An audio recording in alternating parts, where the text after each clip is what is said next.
Hola, it's Rachel from Waitke, your Spanglish podcast de confianza. When we started this podcast, I had no idea how much work went into it. Recording, editing, designing logos, managing socials. Each day brought a new challenge. Starting something from scratch is exciting, pero it can also be very overwhelming. That's why I wish I had something like Shopify back then. Shopify is the commerce platform behind millions of businesses around the world, and it's also perfect for anyone getting started. Build your online store with Shopify's professional templates, and let their AI tools help write descriptions, polish photos, and generate headlines. Shopify's got your back with inventory, shipping, returns, and all the not-so-glamorous parts of running a business. If you're ready to sell, you're ready for Shopify. Turn your big business idea into with Shopify on your site. Sign up for your $1 per month trial and start selling today at shopify.com/sonoro. Go to shopify.com/sonoro for more information. Sonoro presents A Murder in Montecito, a new murder mystery podcast about a best-selling author who must solve a crime off the page. Murdered! She was definitely murdered! Deanna must uncover the killer amongst them, but when the killer catches on, I have to stop you. how will Deanna write her way out of this one? Sonoro presents A Murder in Montecito. A Murder in Montecito is available wherever you listen to podcasts. I know perfectly well how the story I'm about to tell you sounds. I truly know how goblin stories sound to the vast majority of people. And it's strange because there are those who can believe that a witch removes her legs to fly at night transformed into a bird. But they draw the line when we talk about these creatures that hide in our houses, in the trees, in the garden. At my aunt's house, it was always told that one lived there, for example, that was very mean to dogs, that played many tricks on them. But I tell you the following because although I never convinced myself that those creatures existed, they were present in some way throughout my entire life. You see, a few years ago, I worked for several months in an antique shop downtown, one of the last remaining ones. The owner rarely stopped by there, so Isai and Benny, the manager and the other employee, were the ones who completely ran the business. They taught me the details of the job, but also how fun it could be. And all the interesting objects that were found there. You can imagine the prices for a store that could afford 3 people per shift. There's a collection of strange objects of great value that didn't even seem to be for sale. Among these, a wooden box impossible to open with a lock without a key. They called it the Goblin's box. They told me countless things about that box, but the truth is, despite the stories I heard from my aunt's house, it seemed ridiculous to me. Then they told me to take it to my house one night, that just one night would be enough to make me believe, risking taking something of such value to my house. I accepted everything just so they wouldn't bother me anymore. I swear I thought it was just a prank, a way to mess with me. Or maybe it was a rookie prank. But at night something woke me up. I had arrived home very tired. Next to the bed, the box was lying on the floor next to my pants. In the darkness, I thought I saw that the box was open, but I quickly dismissed that thought. It was completely ridiculous. In the morning, I woke up to shower, much later than normal. My alarm clock for some reason hadn't sounded, so I was already quite late. I ran without picking up anything. I went to get ready quickly. A coffee. I don't have time for breakfast. Before leaving, I remembered the wooden box and went back to my room to take it and return it to the store. When I lifted the pants from the floor to find it, I noticed something. They were heavy. There was something in the pocket. I had, I swear, 7 coins of $100, of old pesos, what would now be 10 cents. Those that haven't been used for a long time. I tried not to panic and took the box to return it. My coworkers asked me how it went, and somewhat embarrassed to believe them, I confessed about the coins. They laughed as if I had passed the test, as if they already knew my answer. They told me that if the goblin had left me something, it had taken something else. Something I wouldn't miss until much time later. Although years have passed now and I don't work there, and for a long time I have no idea where that box is, or if someone bought it. And I keep wondering what it took from me. Very good evening, community. We thank you from the bottom of our hearts for having the courage to listen one more night. The following selection of ghost stories, of souls in torment, of witches, spirits following that go far beyond our understanding. If you still have the fortune of not believing in ghosts, take advantage of the tranquility. But remember that sooner rather than later, you who listen to us while washing dishes, while studying, or on the way to school, you could be the next protagonist of Tales of the Night. But now let's go with the experience of a very dear friend who has entrusted this community with the following story. So I can tell you that in the following story there are still no memory confusions. There are no blurred details. It just happened, just as we are about to narrate it. Turn off the light and you can do it, because you are already entering the next Tales of the Night.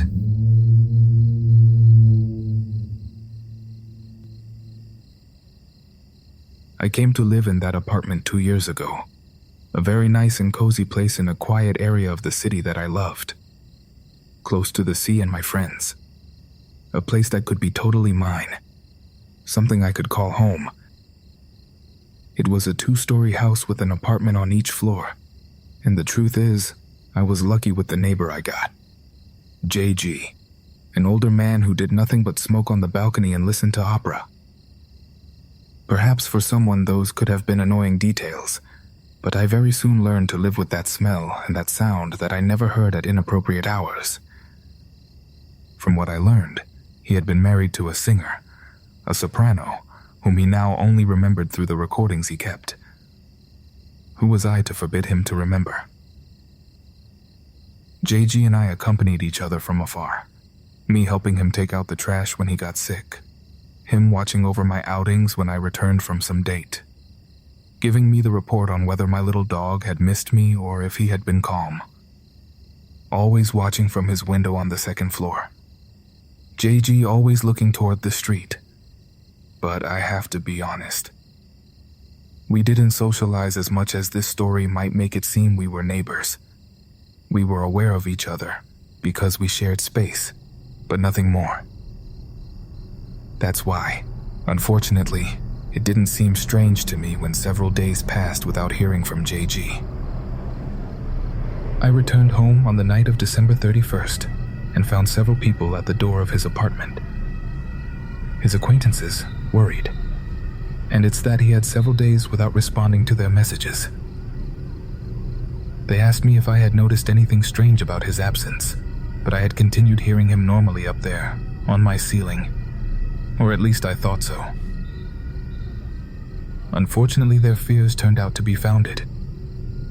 JG had died in his bed 2 days earlier, and I spent time hugging Cage, locked in my room, trying to calm my dog who was very nervous because of so many people coming and going through our patio. That night I was very nervous. I spent it bothering my friends, whoever was awake. I thought how curious the brain is and how I had gotten so used to JG's presence up there that even when he had already died, I thought I heard him. Curious, right? Just a curious detail. If not for the fact that in the following days, when they had already emptied the apartment on the 2nd floor, I continued hearing footsteps and furniture being dragged up there. I felt that my imagination was too active, so I invited a friend to accompany me. A person with great perception of the paranormal, who in fact I think already shared a story with you. While we were talking, we heard with total clarity that someone was in the apartment upstairs, something that wasn't possible. We tried to ignore it and continued talking as if nothing was happening, as if we weren't both hearing it. I was grateful not to have been alone because it was more than evident that JG was still up there. My friend left when sleep was overtaking me. I went with Kay to the bedroom. I can swear that all night I heard footsteps that walked from one side to the other in JG's room. Right above mine. Something I hadn't heard until that moment. At some point, tiredness and sleep had overcome me, and in the morning, with daylight, I felt calmer to call my friend, to tell her what I had heard. I told her about the footsteps above my room. When I was doing so, someone knocked loudly on my door inside the patio. The door of my apartment, and Kay went crazy. I ran toward it, barking like I had never heard her. I looked out the window. There was no one out there, nor was there any sign that someone had entered the patio. Something very strange was happening. Something I couldn't explain, and I still had a contract. I couldn't leave there without losing my deposit. The worst was that every time I went out to the patio from up there, from the balcony where JG used to sit, a strong, unmistakable smell of cigarettes would arrive. Finally, the month came when I could leave there, and I tried to spend it as calmly as I could, ignoring the noises, ignoring the smell. That presence that, although it couldn't be seen, was palpable. I had a few days left, just a few days, when my friend, in an attack of sincerity, confided something to me that she hadn't wanted to mention until then. She told me that every time she gave me a ride home, every time she left me at the door, she could see JG in his window, as always, looking toward the street, looking at her. That's why she always turned to the front, to the steering wheel, and left very quickly. Why the hell didn't she wait a couple more days to tell me? I don't know. But the last days in that apartment were frightening because there was no longer any doubt. I was living with a ghost. Before finally leaving that apartment, I lit a candle for JG. I prayed for his rest. But if he continues inhabiting that place, it's something that only whoever has come to live in my apartment could verify. Or whoever now lives in the upstairs apartment. In JG's apartment. Hola, it's Rachel from Waitke, your Spanglish podcast de confianza. When we started this podcast, I had no idea how much work went into it. Recording, editing, designing logos, managing socials. Each day brought a new challenge. Starting something from scratch is exciting, pero it can also be very overwhelming. That's why I wish I had something like Shopify back then. Shopify is the commerce platform behind millions of businesses around the world, and it's also perfect for anyone getting started. Build your online store with Shopify's professional templates, and let their AI tools help write descriptions, polish photos, and generate headlines. Shopify's got your back with inventory, shipping, returns, and all the not-so-glamorous parts of running a business. If you're ready to sell, you're ready for Shopify.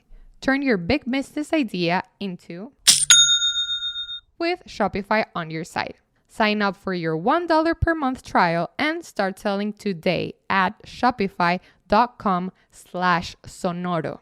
Go to shopify.com/sonoro for more information.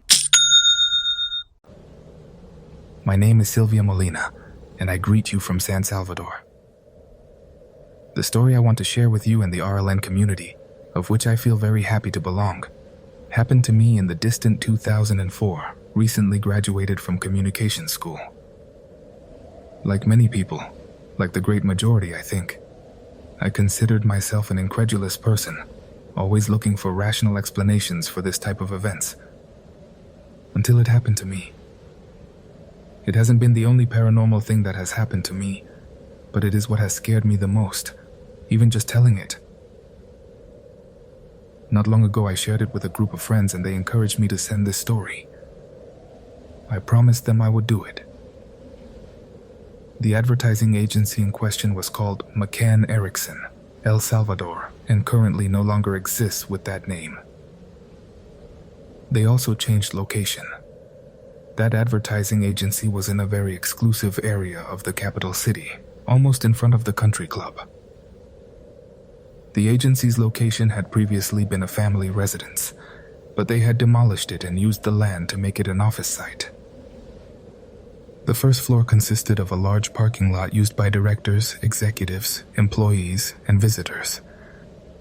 Then there was a set of stairs that led to the reception, and finally a couple more steps that led to the entrance of a kind of industrial warehouse in which the executives' offices and the meeting room were on the sides, and to the left and right, the cubicles and desks of the employees with their computers, phones, and personal effects, etc. There was a central hallway to cross this area. At that agency, it was customary at lunchtime that they turned off the air conditioning and the main lights of the industrial warehouse. I imagine they did it to save money on the electricity bill and also to promote employee coexistence. For this purpose, they had well-conditioned a very cozy cafeteria where everyone could heat their food. There were chairs, tables, coffee maker. You could chat, watch television, and you could also access a terrace with a very nice view of the city for smokers. I had less than a month of being hired for the newly created Public Relations Division, and one noon, when I had accumulated work, I had lunch quickly and returned to our office, which was located at the end of the industrial warehouse and had its own lighting. Since the main lights were still off because it was lunchtime, the industrial warehouse was in semi-darkness, although they always left some dim side lights on so no one would trip, crash, or have an accident. In addition, the lights from the computer monitors here and there served as a guide. Well, halfway through the journey, I saw that at one of the desks in the center sat a small child watching very interestedly at a computer monitor with his elbows on the desk. In the light of the monitor that illuminated him, I estimated him to be about 4 or 5 years old. His feet hung from the chair, and he swayed them without touching the wheels. I didn't pay much attention to him because I had already noticed that executives and directors sometimes brought their children at that time, always wearing their private school uniforms. The only thing that did catch my attention as I got closer was that this child was wearing a sailor school uniform, which I felt was so outdated, and on top of that, looked a little dirty, faded. I remember thinking how strange, such an outdated uniform. It must be from some weird expensive kindergarten. I passed right in front of him. I didn't greet him. It didn't scare me. I didn't try to make eye contact with him. I just passed by toward the office and didn't give it much importance. At that time, it was being a very good time for the advertising agency. They had gotten several important clients, and there was a need to make several hires throughout those weeks. I was one of the first, and also another young woman named Angelica. And since we were new and we got along well, we used to greet each other, chat, and have lunch together. She was in the media monitoring department, and because of her schedule, she left later than me. Suddenly, one day she didn't show up. It seemed very strange to me because, from what I could see, she was enthusiastic about the new job. But oh well, maybe something happened and she didn't like it anymore, I thought. A couple of weeks later, the new ones were summoned one afternoon because the organization was going to organize a welcome meeting for us. The person who was responsible for giving us the introductory talk was Elmer, the IT director. Technical support. I already knew him because it turned out he was also the husband of my immediate boss, Isabel. And well, the day of the meeting arrived quite normally. He introduced himself and told us he had several important aspects to tell us about the company. But before everything, he said he himself had to tell us something that maybe would make us laugh or that we wouldn't believe him. But that was very important for us to know, and he didn't want it to slip by. He said he was interested in us hearing it from his mouth. I want to tell you about the child, he told us with a very different tone. And he only said that. I got goosebumps. Somehow I understood he was going to talk about something paranormal, and the memory of the child I saw came suddenly to my mind. At that moment it hit me, as they say. He proceeded to tell us that strange things happened in that place, and that he could testify because it had happened to him too. That on another occasion, he was going to tell us about. Regarding the child, he said they had realized that if new employees were warned about his existence, supposedly he wouldn't appear to them. but as I already told you, he had already appeared to me days before. It was apparently a small child who had drowned in a cistern many decades ago, back in the 70s, when the place was still a house. But he kept appearing. The problem was that sometimes he was harmless and did nothing, but other times he was perverse and caused accidents to people. As an example, he asked us if we had found out what had happened to Angelica, the girl I mentioned before. Nobody knew, and it turned out that one afternoon, at her departure time, she was going down the stairs from the reception to the parking lot when she felt that someone was watching her, and she stopped on the landing, turned around, saw the child who was standing there in the reception. He said goodbye to her with his hand, and she, to answer his greeting, let go of the handrail and rolled down the steps to the parking lot. The security guards found her. Then they heard her tell that to the paramedics who attended her, since she suffered a multiple fracture in one of her legs, so she had to be operated on. They put screws in her, and she was incapacitated indefinitely. I was stunned in my seat through all this. I felt frozen, and I imagined that because of my expression, and how pale they say I turned, Elmer interrupted himself. He asked me if I felt bad, if something was wrong with me, and then he asked me amazed, "Sylvia, you already saw him?" I felt like my blood pressure had dropped, but I told him yes, that I had already seen him. Well, I suppose I said it. I don't know what came out of my mouth because I was shaking from fright. They gave me water and he asked me where I had seen him. I told him at the desk of an executive named Soraya.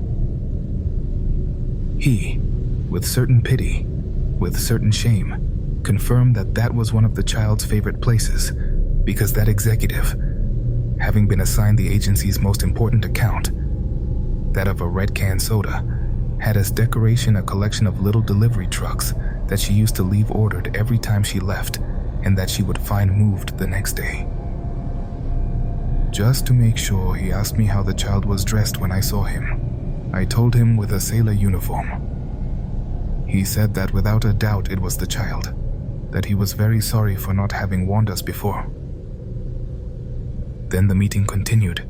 Other topics were touched on, but I could no longer pay attention. My head was chaos, and I began to get a very strong headache.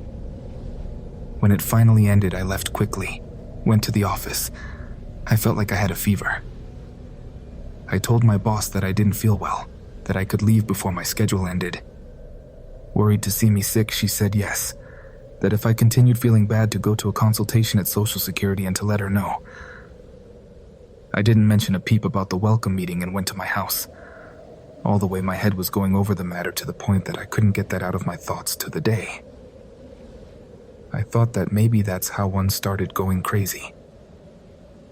When I got to my house, I told very affected still what had happened to me. Luckily, I had the whole weekend to calm down, to put aside the incredulity.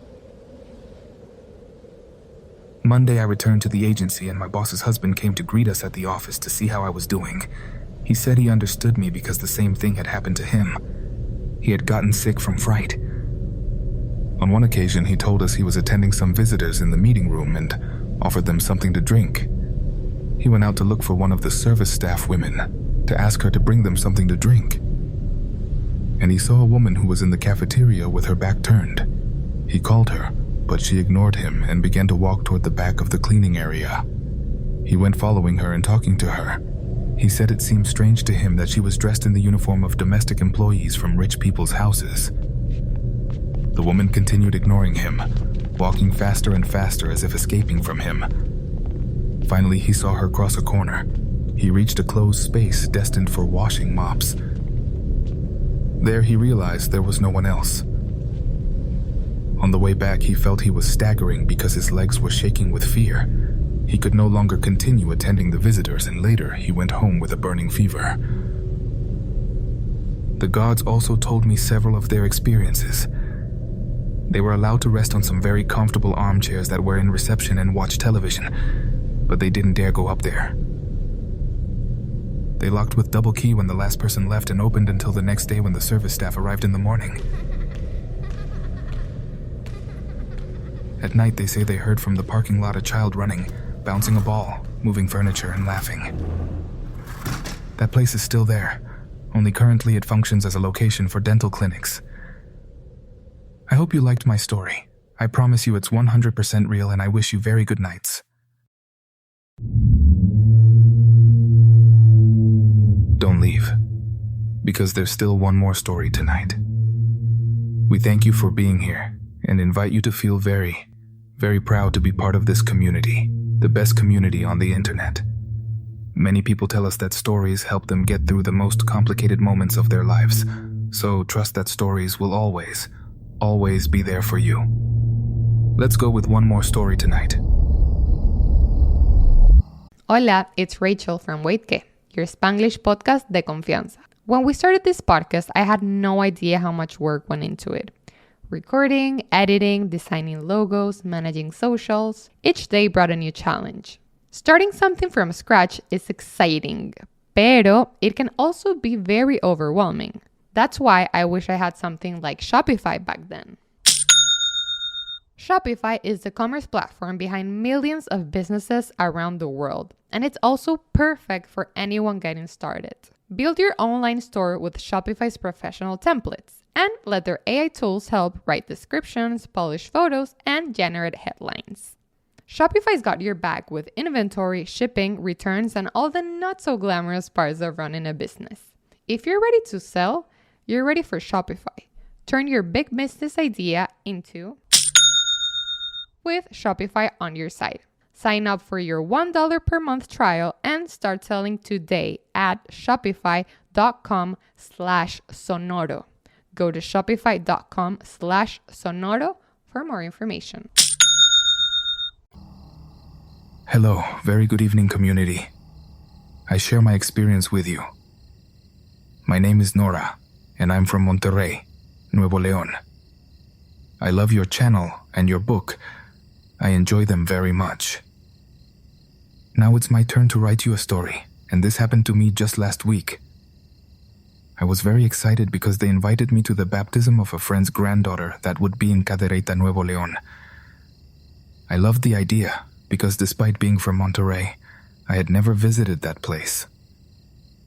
I prepared my clothes, my makeup box, my pajamas, and everything necessary so as not to forget anything to stay there. When my friend Lulu picked me up in her truck, we started the journey very animated, in the best mood, talking about the party and the baptism. At some point in the conversation, I suggested that we listen to a particular story. I wanted her to hear Mariana's story. I turned on the audio, and we were both paying close attention to the narration. But when it got to the part where they explain how she died, how she hanged herself, Lulu suddenly got nervous and told me very agitated to please turn it off. Her reaction surprised me, but without hesitation I stopped the story. It's normal for certain people to find something like that quite sensitive. I told her to calm down, that nothing was wrong. She tried to calm down and we continued advancing in the truck without touching the subject again. I remember perfectly well that to relax the atmosphere we put on Juanes music and tried to think about something else. We arrived at the ranch where the party would be and got ready. Everything went normally. We had a lot of fun. We had a great time. When the early morning advanced around 2 o'clock, I felt the need to go to the bathroom. I didn't see my friend, so I decided to go alone. As I tell you, the party was held at a ranch. The bathrooms were quite far from the party area and the house. When I arrived, I saw there were 2 toilets, one for men and another for women. I entered without problem. But while I was in there, I began to hear a strange sound. It was a noise similar to that of an old swing, one of those that creak when they put them on a wooden roof. It disconcerted me a little, but didn't worry me too much. I finished. I arranged my clothes and left the bathroom. When I was going back to the party, a noise made me stop again. A loud bang was coming from the men's bathroom door. Everything was dark, and I thought there was no one there. At that moment, I thought some drunk guest had fallen or something similar, so I approached and knocked on the door, but no one answered. The uncertainty made me make a decision, and I opened the door. It still gives me chills to remember the same chill from that night. I managed to see in front of me some hanging feet that swayed from side to side. The rest of the body I couldn't see because of the darkness. My body reacted before I could process it. I screamed and then ran as fast as I could. I fell. I got up. I arrived scared with the people crying and trembling. Lulu saw me very agitated and worried. She asked me what was wrong. With the little voice I had left, I tried to explain what I had just seen. She took me by the arm and took me to a place with less noise. To a little room. Okay, tell me calmly what happened. Between tears and nerves, I told her everything. I want to leave. Then I want to go back to my house, please. Let's go right now, I told her, but she shook her head. We can't leave until now. It's not safe, she responded. I tried to calm down. I clung to my rosary and little by little I managed to fall asleep. The next day, Lulu asked me a question. She asked me why I had gone to those bathrooms. I told her that a cousin of hers had told me I could go there, that she was using that bathroom. Lulu was silent for a few seconds. Then, with a serious and somber expression, she told me, Nora, my father hanged himself in that bathroom. I froze completely. I didn't know what to tell her, what to respond. And she continued, he hanged himself on his birthday. Lulu lowered her gaze and told me that she had also seen him there. The pieces began to fit together in my head. That's why she had gotten so tense when we heard the story in the truck. That's why she never went far during the party. Lulu took my hand and said with a thin voice, I never went there. For me, it's as if those bathrooms don't exist. And I understood her. Not just because of the bathrooms. After that night, I can't go back to that place either.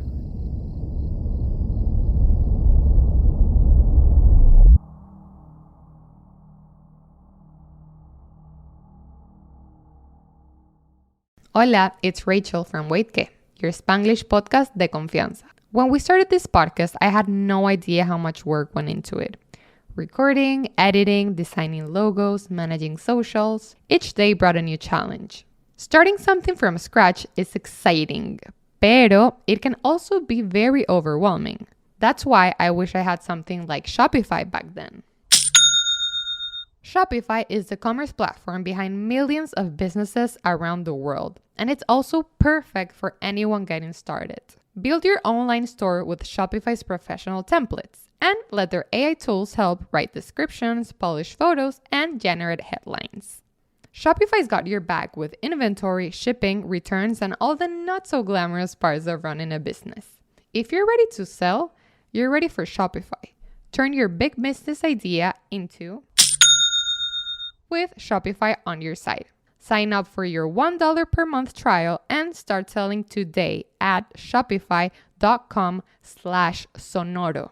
Go to shopify.com/sonoro for more information. Sonoro presents A Murder in Montecito, a new murder mystery podcast about a best-selling author who must solve a crime off the page. Murdered! She was definitely murdered! Deanna must uncover the killer amongst them, but when the killer catches on, how will Deanna write her way out of this one? Sonoro presents A Murder in Montecito. A Murder in Montecito is available wherever you listen to podcasts.